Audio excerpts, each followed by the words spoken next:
حضرت عبداللہ ابن عمر رضی اللہ تعالیٰ عنہ حضرت عمر کے صاحبزادے، مکہ مکرمہ میں ان کی قبر ہے۔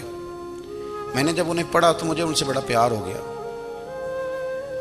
لیکن آپ کو پتہ ہے وہاں جا کے کسی شخص کا مزار تلاش کرنا یا پوچھنا ایک مشکل کام ہوتا ہے۔ تو ایک دفعہ میں مکہ شریف میں حاضر تھا تو ایک گاڑی والا ڈرائیور مجھے کہنے لگا کہ مولانا میں آپ کو جانتا ہوں، مجھے آپ سے محبت ہے، ایک بات بتاؤں آپ کو۔ میں نے کہا بتاؤ۔ کہنے لگے حضرت عبداللہ ابن عمر کی قبر دیکھنی ہے۔ میں نے کہا یہ تو نہیں کہہ رہا، یہ کسی نے بندوبست کرایا ہے، یہ اللہ نے تیرے دل میں بات ڈالی ہے، یہ ہو گیا، تو لے چل مجھے۔ حضرت عبداللہ ابن عمر کو نبی پاک نے فرمایا تھا راجل صالح، یہ نیک بندہ ہے، یہ متقی آدمی۔ حضرت عبداللہ ابن عمر رضی اللہ تعالیٰ عنہ سیدنا فاروق اعظم رضی اللہ تعالیٰ عنہ کے صاحبزادے ہیں، اور ان کی ہمشیرہ سیدہ حفصہ رضی اللہ تعالیٰ عنہ حضور کی زوجہ محترمہ ہے۔ ایک دن اپنی ہمشیرہ سے کہنے لگے کہ نبی کریم صلی اللہ تعالیٰ علیہ وسلم گھر میں آئے نا، اور اگر حضور غم امت میں پریشان نہ ہوں، طبیعت کو حشاش بشاش دیکھو، تو ذرا پوچھنا تو صحیح حضور کا میرے بارے میں کیا خیال ہے، پوچھنا تو صحیح کہ کریم کی بارگاہ میں میرا کیا مقام ہے، میرے بارے میں حضور کیا فرماتے ہیں۔ اب بہن کو کام بتائے، اور بتائے بھی بھائی، اور پھر بہن وہ کام نہ کرے، یہ تاریخ میں ہوتا نہیں۔ حضرت عمر فاروق رضی اللہ تعالیٰ عنہ کی صاحبزادی ام المومنین رضی اللہ تعالیٰ عنہ فرماتی ہیں کہ میں تو بس منتظر تھی۔ انہوں نے تو کہا تھا نا کہ اگر تم حشاش بشاش دیکھو تو بات کرنا، لیکن حضور تشریف لائے، میری باری تھی، میرے گھر تشریف لائے، کھانا پیش کیا تو فوراً میں نے عرض کی حضور ایک بات پوچھنی تھی۔ تو حضور نے فرمایا پوچھئے۔ میں نے عرض کی حضور میرے بھائی عبداللہ ابن عمر کے بارے میں آپ کا کیا خیال ہے؟ نوجوانوں میری بات پہ غور کرنا، میرے بھائی کے بارے میں آپ کا کیا خیال ہے؟ تو نبی کریم صلی اللہ تعالیٰ علیہ وآلہ وسلم نے میری طرف دیکھا، اور پھر حضور زیر لب تھوڑا مسکرائے، اور بریلی کے امام کہتے ہیں کہ حضور مسکرا دیتے تھے نا تو جو بڑا دکھی ہوتا تھا وہ بھی ہنس پڑتا تھا۔ اب سوال پیدا ہوتا تھا کہ پھر تو اس مسکراہٹ کے لیے انتظار کرنا پڑتا ہوگا کئی مہینے کہ حضور مسکرائیں تو رونے والے ہنسیں، تو اعلیٰ حضرت فرماتے نہیں، انتظار نہیں کرنا پڑتا، یہ مسکراتے رہنا تو حضور کی عادت ہے۔ جس کی تسکین سے روتے ہوئے ہنس پڑے، اس تبسم کی عادت پہ لاکھوں سلام۔ یعنی یہ تو عادت ہے حضور کی مسکراتے رہنا، اس کے لیے انتظار نہیں کرنا پڑتا۔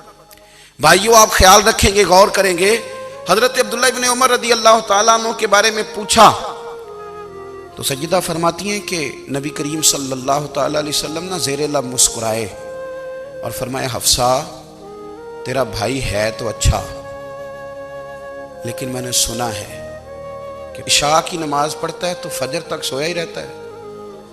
او نوجوانوں، 10 بجے تک سونے کی بات نہیں ہوئی، 9 بجے تک سونے کی بات نہیں ہوئی، 11 بجے اٹھنے کی بات نہیں۔ حضور فرمانے لگے میں نے سنا ہے کہ عشاء کی نماز پڑھ کے سو جاتا ہے اور فجر تک سویا ہی رہتا ہے، اسے چاہیے کہ تہجد کے وقت اٹھا کرے، اللہ کی بارگاہ میں حاضر ہوا کرے، آہوزاری کرے، سجدے کرے، عبادت کرے، اٹھتا ہے اور فجر میں جا کے اٹھتا ہے۔ حضرت جناب حفصہ رضی اللہ تعالیٰ عنہ کہتی ہے میں نے جناب عبداللہ ابن عمر کو پیغام دیا اور میں نے کہا میرے جوان بھائی سن، نبی پاک نے فرمایا ہے تو اچھا پر تہجد میں نہیں اٹھتا، نفل نہیں پڑھتا۔ او میری ملت کے جوانوں، مزہ نہیں آ جاتا جب ساری دنیا سوئی ہو، ساری دنیا، اور بستر بھی گرم ہو اور نیند بھی پورا غلبہ کر رہی ہو، اور اچانک گھنٹی بجے دماغ میں، آنکھ کھلے، گھڑی پہ نظر پڑے، 3:30 4 بجے کا پیغام گھڑی بتائے، اور کوئی چڑھتی جوانی والا اٹھ کے وضو کرے، اور جب وہ مصلی کھول کے بچھائے تو مدینے والے محبوب کہتے ہیں کہ ہر نماز پہ رب ثواب دیتا ہے، اور جو اٹھ کے تہجد کی نماز پڑھے اسے دیکھ کے تو رب مسکراتا ہے، جو اس کی شان کے لائق ہے، جو اس کی شان کے لائق، وہ مسکراتا ہے، خوش ہوتا ہے کہ میرا بندہ تہجد میں اٹھ گیا، وہ مسکراتا ہے۔ کاش ہماری صبحیں کبھی اپنے مالک کے نام ہو جائیں، کاش کے صبح۔ حضرت ابو الحسن رحمۃ اللہ تعالیٰ علیہ حضرت معاذ ابن جبل رضی اللہ تعالیٰ عنہ کے پاس بیٹھا کرتے تھے، فرماتے ہیں ان سے جو پیار بڑھا تو پھر میرا مصلی سے بھی بڑھ گیا۔ تابعی ہیں، فرماتے ہیں صحابی رسول سے محبت ہوئی تو ذکر سے بھی ہو گئی، پھر درود شریف سے بھی ہو گئی، محبت ان سے بڑھی تو پھر اللہ نے مسجد کا پیار بھی بڑھا دیا۔ آپ فرماتے ہیں کہ میری ہر وقت بھی یہ چاہتی تھی کہ بس اللہ اللہ کروں، بس اللہ اللہ کروں، بس نہ میں ذرا تھوڑی جان چھڑاؤں لوگوں سے، کوئی 10 منٹ ملے تو میں کچھ 4 نفل پڑھ لوں، میں تھوڑا سا نہ بچوں لوگوں سے، اور مجھے تسبیح ملے تو میں نہ کچھ 400-500 دفعہ استغفار پڑھوں، سبحان اللہ، الحمدللہ، اللہ اکبر، لا حول ولا قوت الا باللہ، میں نہ تسبیحات پڑھوں۔ فرماتے ہیں کہ بچے تھے گھر میں 6-7، غربت تھی، کام ملتا کوئی نہیں تھا، اور میں کام چور نہیں تھا، کام ڈھونڈتا تھا، پر اللہ کی قدرت کے کام نہیں ملتا تھا۔ فرماتے ہیں کہ میں نے ایک دن اپنی اہلیہ سے کہا کہ آج میں پھر جاتا ہوں کام ڈھونڈنے، تو میری بیوی بڑی فرما بردار تھی، پر اس دن نہ غربت کے ہاتھوں تنگ آ کے کہنے لگی آج نانا کوئی تو چیز لے کے آیا، تو مجھ سے بچوں کی بھوک نہیں دیکھی جاتی ہے، سب روگاں دا روگ محمد جس دا نام غریبی، کنڈ بلا کے لنگ جاندے نہیں دوست یار قریبی، آج نہ کچھ لے کے آیا تو میں بچے لے کے میکے چلی جاؤں گی۔ شیخ فرماتے ہیں کہ میں بڑا پریشان گھر سے نکلا، پر میں نے صبح سے لے کے زور تک کام ڈھونڈا، کام ملا کوئی نہیں، تو میرے دل میں خیال آیا چلو کام نہیں ملتا تو اللہ اللہ تو کرے نا، چلو بندوں کی مزدوری نہیں ملتی تو رب کریم کی عبادت ہی کرتے ہیں۔ فرماتے ہیں کہ میں نے نا فرات کے پانی سے وضو کیا، نہر کے، شدید دھوپ تھی، ساتھ ریت تھی اور ریت تپ رہی تھی، میں نے اپنا رومال وہیں مصلی کے طور پر بچھا لیا، اور فرماتے ہیں کہ زور سے لے کر عصر تک نماز پڑھی، دھوپ بھی پورے زور پہ، پر میرے سجدے کا ذوق بھی پورے زور پہ۔ فرماتے ہیں سورج بھی چمک رہا ہے اور رب کی عبادت کا ذوق بھی پورے زور پہ، میں سجدہ کروں تو پھر میرا اٹھانے کو جی نہ چاہے۔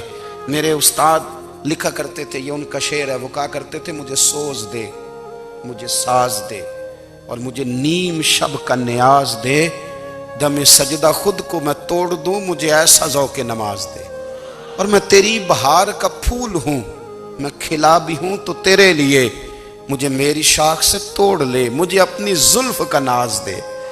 بھائی فرماتے ہیں کہ عصر تک میں نے نفل پڑھے، دل ڈھلنے لگا، عصر کی نماز پڑھی اور میں وہاں سے چلا۔ اب میں جب نکلنے لگا تو دل میں خیال آیا کہ چھوٹی چھوٹی دیواریں ہیں گھر کی، بغیر کچھ لیے جاؤں گا تو بیوی دور سے دیکھے گی تو شور کرے گی کہ پھر خالی ہاتھ آ گیا ہے۔ کہتے میں نے اپنے اسی رومال میں جس پہ میں نے نماز پڑھی تھی نا، رومال میں کی عقیدے پنجابی جسافہ کہتے ہیں، اسی میں نا میں نے کچھ ریت بھر لی کہ وہ دور سے دیکھے گی تو سمجھے گی کچھ لے کے آیا ہے، چلو جا کے اسے بتا دوں گا کہ آج پھر مزدوری نہیں ملی۔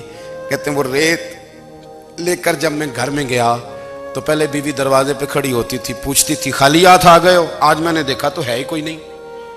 فرماتے ہیں میں اندر داخل ہوا، سلام لیے، کونے میں نے وہ رومال رکھ دیا اور میں نے آواز دی کہ بھلی مانس کہاں ہو؟ تو وہ کہنے لگی آپ منہ ہاتھ دھو لیں، میں روٹی لے کے آئی۔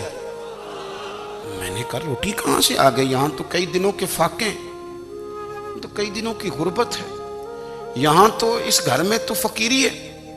فرماتے ہیں کہ وہ روٹی لے کے آئی اور اس وقت کی جو موجودہ نعمتیں تھیں، سمجھنے سلاد، اچار، ہر چیز ساتھ لائی۔ میں نے کہا کہ بچے کہاں گئے؟ کہنے لگی وہ کھانا کھا کے کھیلنے گئے، آپ کھانا کھا لیں آ جاتے ہیں۔ کھانا اس نے چن دیا۔